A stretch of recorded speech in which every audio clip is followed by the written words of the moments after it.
జగద్రక్షకుడైన యేసుక్రీస్తు ఉన్నతమైనటువంటి నామములో నేటి ఉదయకాలమందు అనగా నూతన నెల మొదటి పునరుత్థానపు దినములో ప్రభుని దర్శించడానికి, ప్రభు యొక్క అమూల్యమైన మాటలు వినుటకి, ఆ దేవుని పరిశుద్ధమైన వాక్యముల చేత ఆశీర్వాదములు పొందుకొని దేవదేవుని సంతోషపరచడానికి కూడి ఉన్న దేవుని బిడ్డలైనటువంటి మీ అందరికీ కూడా నా యొక్క శుభములు వందనాలు నేను తెలియజేస్తూ ఉన్నా. ఆది కాండము 12వ అధ్యాయము మనము 2వ వచనాన్ని మనం చదువుకున్నాం. ఈ భాగంలో రాయబడిన మాట ఏమనగా, నిన్ను గొప్ప జనముగా నేను చేస్తాను అని దేవుడు వాగ్దానం చేశాడు. నేటి ఉదయకాలం ముందు మనం వినబోతున్నటువంటి అంశం ఏదనగా గొప్ప చేసేదను అన్నటువంటి అంశము ద్వారా దేవుని యొక్క వాక్యాన్ని మనం విందాం. నేటి కుటుంబ వ్యవస్థలలో మనం జ్ఞాపకం చేసుకుంటే, తల్లిదండ్రులు పిల్లల యొక్క విషయాలలో ఆస్తిని వారు సమకూర్చి పెట్టినప్పుడు దాన్ని బట్టి కుటుంబం సభ్యులు అంటారు, మా తండ్రి గారు, మా తాతగారు, మా ముత్తాత గారు మా కొరకు అన్నీ కూడా సమకూర్చి ఉంచారు అని అంటే వారు మమ్మలను జ్ఞాపకం చేసుకొని మా యొక్క పోషణ కొరకు, మా అభివృద్ధి కొరకు సమాజంలో గొప్పవారిగా కనబడడానికి వారి కార్యాలు చేశారని మనము నమ్ముచూ విశ్వసిస్తూ ఉంటాం. బాగానే ఉంది. అయితే ప్రియులారా, ఒకడు అభివృద్ధి చెందాలన్నా, సమాజంలో దీని ఆశీర్వాదాలతో ఉండాలి అంటే మానవుని యొక్క కష్టము వలన కాదు అని ప్రసంగి గ్రంథములో తెలియజేస్తూ ఉంది ఆ యొక్క వాక్యం. మానవుడు ఎంత ప్రయాసపడినా అంతవరకే అని. అయితే మానవుని యొక్క ప్రయాసములో దేవుని యొక్క కృప ఉంటే, దేవుని యొక్క ప్రణాళిక ఉంటే, దేవుని యొక్క చిత్తము, ఉద్దేశము, ఆదేశాలు ఉన్నట్లయితే ఆ వ్యక్తి అంచులంచులుగా ఎదుగుతూ ముందుకు వెళతాడు అని దేవుని వాక్యము దేవుడే సెలవిస్తూ ఉన్నా. కాబట్టి ప్రియులారా, దేవుడు మనం దీవించే కొలది మనం ఒదిగి ఉండాలి అని మనకు సామెత తెలియజేస్తూ ఉన్నది. దేవుడే కదా మనం దీవించాడు, దేవుడే కదా మనం ఉన్నతముగా చేశాడు. దేవుడు చేయకపోతే మనం ఎక్కడ ఉన్నతముగా ఉండగలుగుతాం? కాబట్టి ప్రియులారా, గొప్పవాడిగా చేస్తున్నటువంటి దేవుడిని, దేవుని యొక్క సంగతులను, దేవుని వాక్యాన్ని, దేవుని యొక్క కృపను, కనికరాన్ని, క్షమాపణను మనం మర్చిపోయి మనం జీవిస్తూ ఉంటాం. కాబట్టి ప్రియులారా, మనం జ్ఞాపకం చేసుకోవాలి. గొప్పవాడిగా చేసేటువంటి దేవుడే కదా మనలను అని మనము మన యొక్క హృదయాన్ని, మన యొక్క మనస్సును, మన ఆలోచనను దేవునిలో కేంద్రీకరించుకొని దేవుని కొరకు మనం జీవించవలసినటువంటి వారమై ఉన్నాం. అయితే ప్రియులారా, గొప్ప చేసేదను అన్నటువంటి అంశంలో దాదాపుగా 4 విషయాలు మనం చూడవచ్చు. ఆ 4 విషయాలను మనం త్వరగా మనం గమనిస్తున్నట్లయితే మొదటి భాగంలోనికి మనం వద్దాం. దేవుడు అంటూ ఉన్నాడు, నేను మిమ్మలను గొప్పవారిగా చేస్తానంటూ ఉన్నాడు కదా. అలాగైతే దేవుడు మనను గొప్పవారిగా చేయాలి అంటే ఆయన ప్రజలైనటువంటి మనము ఏమి చేయాలి? What we have to do, అదేం చేయాలి? 2 విషయాలు, సమ్ పాయింట్స్. మొదటిగా, ఆయన నామమును మనము గొప్ప చేయాలి. కీర్తనల గ్రంథము 34వ కీర్తన 3వ వచనం. The book of Psalms chapter 34 verse 3. నాతో కూడి ఏంటండి? నాతో కూడి యెహోవాను కనపరచుడి. ఎవరు కనపరచాలంటండి? నాతో కూడి మీరందరూ కూడా ఎవరిని కనపరచాలంటండి? సృష్టికర్త అయినటువంటి యెహోవా దేవుణ్ణి కనపరచండి అని ఒక మాట. అందరూ స్తుతులు చెల్లించండి, ఆరాధించండి అంటే మనము సిగ్గు నొందుతాం, పక్కవారు ఏమనుకుంటారేమో అని. దేవుని సన్నిధిలో మనం ఉండగా మనం అందరితో పాటు దేవుని మనం స్తుతించాలి. పరలోకములో దేవుని యొక్క దూతల యొక్క సముఖము దేవుని వారు ఆరాధిస్తూ ఉన్నారు అని.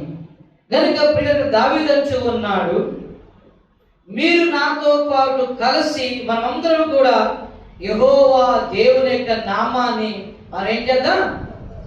చక్కని మాట ఏం చేద్దామండి? గొప్ప చేద్దాం.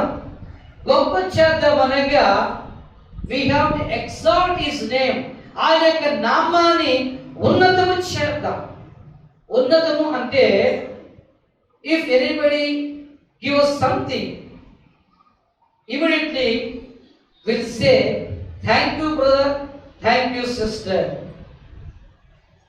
అలాగనే ఆ చేసిన కార్యానికి కొన్ని సందర్భాల్లో మళ్ళీ మనం అంటూ ఉంటాం thank you brother, thank you sister గారని. వారు చేసిన కార్యానికి రుణం తీర్చుకుంటామని చెప్తూ ఉంటాం.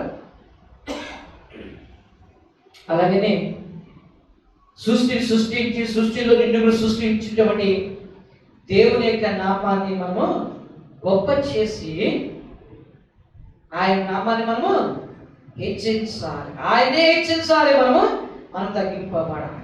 అదో దావీదు నాతో కూడి యెహోవాను కనపరచుడి. మనం ఏకంగా కూడి మాట మనం అందరం కూడా ఏకముగా కూడి కలిసి దేవుడిని మనము ఆరాధించాలి, దేవుడిని మనము స్తుతించాలి అని.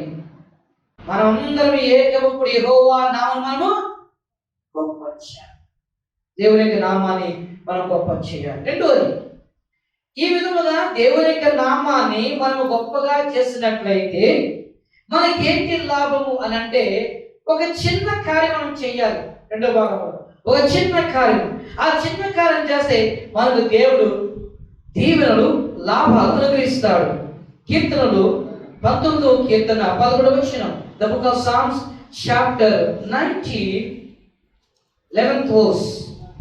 వాటి వలన నీ సేవకుడు హెచ్చరింపునెందెను.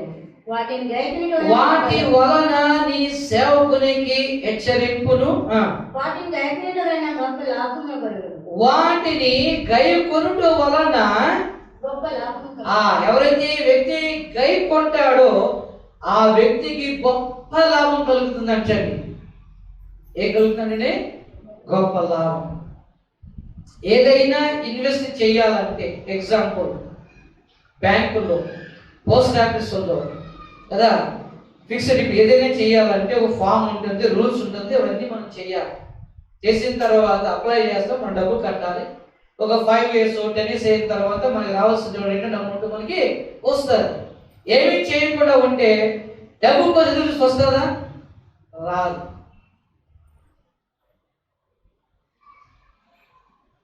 కొన్నిసార్లు ఈ షేర్ మార్కెట్లు ఉంటాయి, వేస్తారు, లాభాలు వస్తాయి అనుకుంటూ ఉంటాం. సో అకస్మాత్తుగా నష్టమైపోతూ ఉంటారు. గొప్ప లాభం వస్తుంది అనుకున్న సమయంలో నష్టం కలుగుతూ ఉంటారు. ఆ నష్టాన్ని బట్టి కూడా చాలా మంది కృంగిపోయినటువంటి వారు కూడా ఉన్నారు. అయితే ఇక్కడ మనం గమనిస్తే దేవుని యొక్క ఆజ్ఞలను నీవు గైకొంటే నీకెంతో గొప్ప లాభం అంటండి. దేవుని యొక్క ఆజ్ఞలు, దేవుని యొక్క మాటలు గైకొంటే, పాటిస్తే, నెరవేరిస్తే. ఎలాగా? నెత్తి మీద బైబిల్ కట్టుకొని ఊరంతా తిరగటమా? కాదు. ఆయన ఆజ్ఞ చొప్పున మనము నడిచినప్పుడు, మనం పాటించినప్పుడు దేవుడు చూసి సంతోషిస్తాడు, వీళ్ళ ఆశీర్వాదాలు మనకిస్తాడు. కాబట్టి వీటిని మీరు గైకొనండి అన్నాడు. బైబిల్లో గైకొన్నటువంటి వారు ఆశీర్వాదాలు పొందుకున్నారు. గైకొనక ఉన్న వారు దుఃఖంతో దేవుని ఆశీర్వాదాలు పరలోకానికి కూడా పోగొట్టుకున్నటువంటి వారు కూడా ఉన్నారు. కాబట్టి ఈ ఉదయం కాలం ముందు దేవుడు ఉన్నాడు, గొప్ప లాభము నువ్వు పొందుకోవాలంటే ఒక చిన్న ఆజ్ఞ నువ్వు నెరవేర్చు. దేవుని యొక్క మాటలకు నువ్వు లోబడు, దేవుని అంగీకరించుకుని దేవుని కోసం నువ్వు జీవించు అని అంటూ ఉన్నాడు. కాబట్టి నేను ఇదే కదా మిమ్మల్ని కోరుకుంటాను, నా యొక్క కాడి సులువైన కాడి కదా అని యేసయ్య అంటూ ఉన్నాడు. భారం ఏది కాదు పిల్లరా, సులువైన కాడి. ఆ కాడిని మనం మొయ్యాలని సెలవిస్తూ ఉన్నాడు. దేవుని మాటలు ఇంపైనవి, సులువైనవి, భారమైనటువంటివి, అవి గైకొండే గొప్ప ఆశీర్వాదంగా. దేవునికి మహిమ కలుగునగాక. ఆమేన్. రెండో భాగంలోనికి మనం వెళదాం. ఇలాగా దేవుని యొక్క నామాన్ని మనము గొప్ప చేయటం వలన ఆయన నీకేమి చేయను, ఆయనకేమి చేయను. ఈ రెండో భాగంలో 2 సబ్ పాయింట్లు మనకు జ్ఞాపకం చేసుకుంటే, మొదటి భాగం నిన్ను గొప్ప జనముగా నేను చేస్తానంటూ ఉన్నాడు. ఆదికాండము 12వ అధ్యాయము 2వ వచనం మనం చదువుతూ ఉన్నాం. ఇక్కడ అబ్రహాముతో దేవుడు అంటూ ఉన్నాడు, నిన్ను గొప్ప జనముగా చేస్తున్నాడు. ఇక్కడ మనకు కొన్ని ఆలోచనలు వస్తాయి. ఎందుకంటే ఈ టాపిక్ సందర్భాన్ని బట్టి, అవును కదా, మరి అబ్రహాముకు ధర్మశాస్త్రం తెలుసా? అబ్రహాముకు దేవుని గురించి తెలుసా? అబ్రహాం తెలియదు కదా, మరి ఎలాగ గొప్ప జనం చేస్తాంటున్నాడు దేవుడు? మరి ఎలాగ అబ్రహాము అర్హుడు అని చిన్న ఆలోచనలు మనకు రావచ్చు. అయితే దేవుని ఎరగకపోవచ్చు, కానీ దేవుడు అతని జీవితం చూస్తున్నప్పుడు అందరికంటే ఒక మంచి జీవితాన్ని అతడు జీవిస్తూ ఉన్నాడు కనుక అందుకనే దేవుడు చూశాడు, అతన్ని చూసి వచ్చి ఉన్నాడు, నిన్ను గొప్ప జనముగా నేను చేస్తాను ఉన్నాడు. ఈ ఆశీర్వాదం కూడా దేవుడు మనకిస్తూ ఉన్నాడు. నేను కొన్ని సంవత్సరాల క్రితము ఒక పుస్తకం చదువుతూ ఉండేగా, సుజన్ అగస్త్రి దేవశ్రీ గారి తల్లి గారు ఒక దైవజనుడు ప్రొఫెసర్ చేశారంట. తల్లి గారు వచ్చి అయ్యా నా కోసం ప్రార్థన చేయంటే ఆ దైవజనుడు ప్రార్థన చేశాడంట, అమ్మా రాబోయే దినాల్లో నీ గర్భంలో నుండి దేవుడు గొప్ప గొప్ప వ్యక్తులు తీసుకొస్తాడు, నీవు నీ కుమారులు నీ వంశము గొప్పగా దీవింపబడుతుంది, అలాగనే మరి అందరూ కూడా ప్రశంసిస్తారు అని చెప్పారంటండి. ఇప్పుడు మనం చూస్తే జాన్ వెస్లీ గారి కుటుంబంలో ఉన్న పిల్లలు, వారి యొక్క పరిచర్య, వారు చేసినటువంటి సంఘ సంస్కరణలు, ఇవన్నీ మనం చూస్తూ ఉన్నాం. ఒక తల్లి యొక్క ప్రార్థన, ఒక తల్లి యొక్క సమర్పణ, దైవజనుడు చెప్పిన మాటలు విని ఆమె లోబడినప్పుడు దేవుని యొక్క మహాకృప సంకల్పాన్ని వచ్చి ఆ బిడ్డలందరూ కూడా దేవునికి దర్శనపడిన తర్వాత ఇప్పుడు దేశంలో చరిత్రను మార్చివేశారు. అలాగనే వారి ద్వారా అనేక క్రైస్తవ సంస్కరణలు రావటం, సంఘాలు స్థాపించబడటం జరిగినట్లుగా మనం చూస్తూ ఉన్నాం. దైవజనుడు ప్రార్థించినప్పుడు ఆ దైవజనుల నుండి వచ్చినటువంటి మాటలు ఆశీర్కరముగా ఉన్నవి కనుక ప్రియులారా, దేవుడు ఆమె కుటుంబాన్ని బిడ్డలందరూ కూడా దీవించి ఉన్నాడు. రెండోది, నీ సాత్వికము నిన్ను గొప్ప చేయండి. నీలో ఉన్న సాత్వికము నేను ఏం చేస్తుందంటే అది నిన్ను గొప్ప చేస్తాను. 2వ సమూయేలు గ్రంథము 22వ అధ్యాయము 36వ వచనం. 2 Samuel chapter 22 verse 36.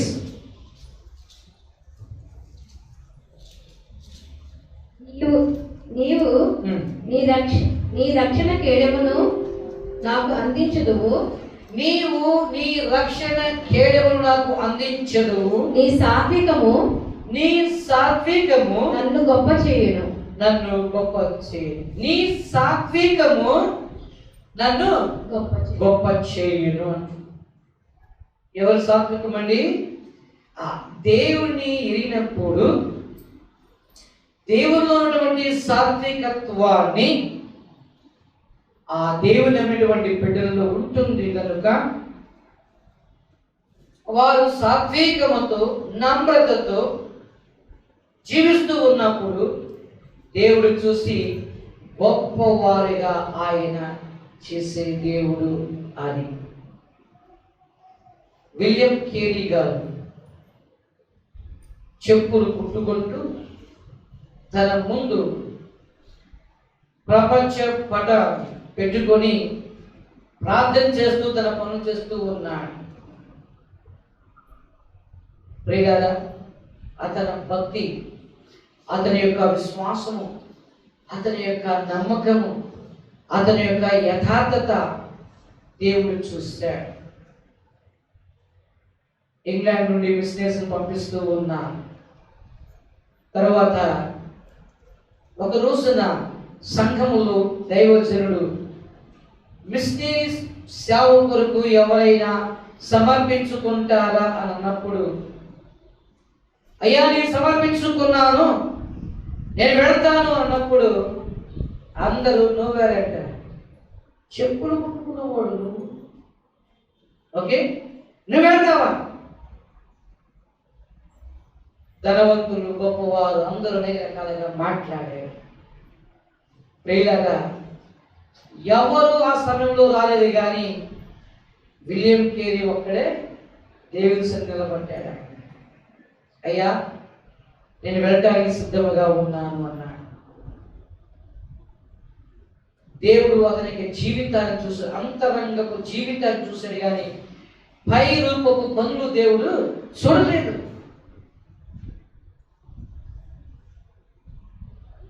పాస్టర్ గారు ఉన్నారు, కమిటీ పెద్దలందరూ వచ్చారు. సరే మనం ఈయనని అభిషేకం చేద్దాం. అభిషేకించారు. మిషనరీ కొరకు మన యొక్క ఇండియాకి రావడం జరిగింది. ప్రియులారా, ఆయన గొప్ప పరిచర్య చేశాడు వెస్ట్ బెంగాల్లో. బైబిల్ని బెంగాల్లో ఇంగ్లీష్ నుండి బెంగాలీకి మార్చాడు. సతీ సగమ పద్ధతిని కూడా నిర్మూలన చేశాడు. బాల్య వివాహ పద్ధతిని కూడా నిర్మూలన చేశాడు. చిన్న పిల్లలను తీసుకుని వెళ్ళి హుగ్లీ, ఆ యొక్క బెంగాల్ రివర్ ఉంది, ఆ రివర్ను పాడేసేవారు, చంపివేసేవారు, దాన్ని కూడా నిర్మూలన చేశాడు. గొప్ప గొప్ప సంస్థను ఆయన తీసుకొచ్చాడు. అదే విధముగా వెస్ట్ బెంగాల్లో సిరంపూర్ ఊరిలో అక్కడ ఎడ్యుకేషన్స్ తీసుకొచ్చాడు. డిగ్రీ, పిహెచ్డి వరకు తీసుకొచ్చాడు. అలాగే బీటీహెచ్, బీడీ, ఎంటీహెచ్, డాక్టరేట్ కూడా ఆయన తీసుకొచ్చాడు. అక్కడ పెద్ద యూనివర్సిటీ కట్టాడు ఆయన. భారతదేశంలో గొప్ప పరిచయం చేశాడు. ఎవరైనా ఆయన ధనవంతుడా, ఉన్నవాడా? మేము గొప్పవారు అని చెప్పుకునేవారా? ప్రియులారా, ఎవరు లేరట. కేవలము దేవునిలో దేవుని కొరకు జీవించిన ఒక వ్యక్తి, చెప్పులు కుట్టుకున్న వ్యక్తి ప్రపంచ చరిత్రని తారుమారు చేయగలిగాడు. సాధ్యమంటారా? ఒక మనిషికి సాధ్యం కాదు, కానీ ప్రియులారా, దేవుని కోసం అతను జీవించాడు కాబట్టి చరిత్రను మార్చగలిగాడు. ఇప్పుడు భారతదేశంలో బైబిల్ కళాశాలలో ఇప్పుడు ఈ మెథడిస్ట్ కానీ, లూథరన్ కానీ, బ్యాప్టిస్ట్ కానీ, ఈ పెద్ద పెద్ద సంస్థలు ఉన్నాయి చూసారా, వీళ్ళందరూ కూడా ఒక పాస్టర్ గారు ట్రైనింగ్ అయితే మొట్టమొదటిగా వాళ్ళ యొక్క బిషప్ కమిటీ అడుగుతుంది, నువ్వు ఎక్కడ ట్రైనింగ్ చేసి వచ్చావు అని అడుగుతారు. అప్పుడు సెంట్ ఆఫ్ సెరప్ అఫ్లెటెడ్ అంటే ఓకే, వాళ్ళు కళ్ళు మూసుకుని దైవ సేవకుల్ని పాస్టర్గా అపాయింట్మెంట్ చేసుకుంటారండి. నేటి దినాలలో ఈ సర్టిఫికెట్కి అంత వాల్యూ, మరింత గొప్ప పరిచర్య ఆయన చేశాడు. అలాగనే న్యూస్ పేపర్ని కూడా తీసుకొచ్చాడు. ఆ రోజులో విలియం కేరీ న్యూస్ పేపర్ చాలా ఫేమస్. ఆ రోజుల్లో బెంగాలీ భాషలో తర్జుమా చేశాడు ఆయన. ఆయన బెంగాలీ కూడా నేర్చుకున్నాడు, అనేక భాషలు నేర్చుకున్నాడు ప్రియులారా. ఆయన దేవుని కోసం జీవించాడు. కాబట్టి క్రీస్తులో ఉన్న సాత్వికత విలియం కేరీ గారు బట్టి దేవుడు అతన్ని ఎంత గొప్పగా చేశాడు ఒకసారి మనం జ్ఞాపకం చేసుకుందాం. అదే సాత్వికత మనలో ఉండాలని ఆయన కోరుతూ ఉన్నాడు. కనుక ప్రియులారా, ఈ సాత్వికత మనం కలిగినట్లయితే మనం దేవుని గొప్ప చేసే క్రమంలో మనం ఉండగలుగుతూ ఉంటాం. మనలో ఆ సాత్వికత ఉన్నట్లయితే మన జీవితం ద్వారా దేవుని ఎల్లప్పుడూ కూడా మనం గొప్పవారిగా చేస్తాం. మనల్ని దేవుడు గొప్పవారిగా ఆయన దీవించే దేవుడు ఉన్నాడు. కనుక ప్రియులారా, ఈ రెండు విషయాలు మనం విన్నాం. ఈ రెండు విషయాల ద్వారా మన జీవితాలను దేవునికి సమర్పించుకుందాం. మిగతా రెండు విషయాలు వచ్చే వారం దేవుని వాక్యం ద్వారా మనం విందాం. కాబట్టి నేను నిన్ను గొప్ప చేసదును అని దేవుడు అంటున్నాడు కదా. కాబట్టి దేవుడు మనల్ని గొప్ప చేయాలంటే మనం మొదటిగా దేవుని యొక్క నామాన్ని మనము గొప్ప చేయాలి.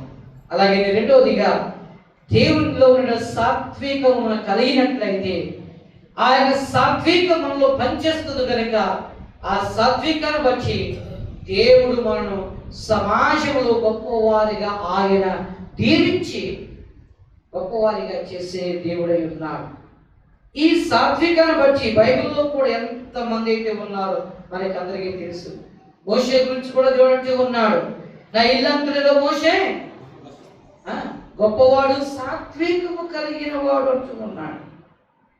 దేవుని ఇల్లంతటిలో దీన్ని రెండు భాగాలుగా విభజించినట్లయితే దేవుని ఇంటిలోనగా దేవుని స్తుతించే విషయంలో, అలాగని ఈ హృదయము దేవుని ఆలయము గనుక, దేవుని ఇల్లు గనుక ఈ దేవుని కొరకు పరిశుద్ధముగా ఉంచుకొని దేవుని కొరకు జీవించాడు అని. కాబట్టి దేవుని ఇంటిలో మోషే సాత్వికము కలిగి ఉన్నాడు అని చూస్తూ ఉన్నాం.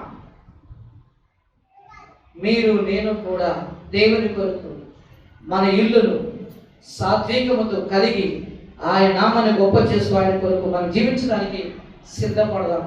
పరిశుద్ధాత్మ దేవుడు ఈ యొక్క అమూల్యమైన వాక్యముల ద్వారా మనలను బలపరిచి పరిశుద్ధాత్మతో నింపి ఆయనే మనను గొప్ప చేయునుగాక. అలాగే మనమందరం కూడా ఆయన యొక్క నామాన్ని అనుదినము కూడా గొప్ప చేస్తూ ఆయన కొరకు జీవించడానికి సమర్పించుకొని ముందుకు సాగిపోదాం. పరిశుద్ధాత్మ దేవుని యొక్క సన్నిధి నిరంతరము ప్రతిరోజు మనతో ఉండి బలపరుస్తూ నడిపించునుగాక. ఆమేన్.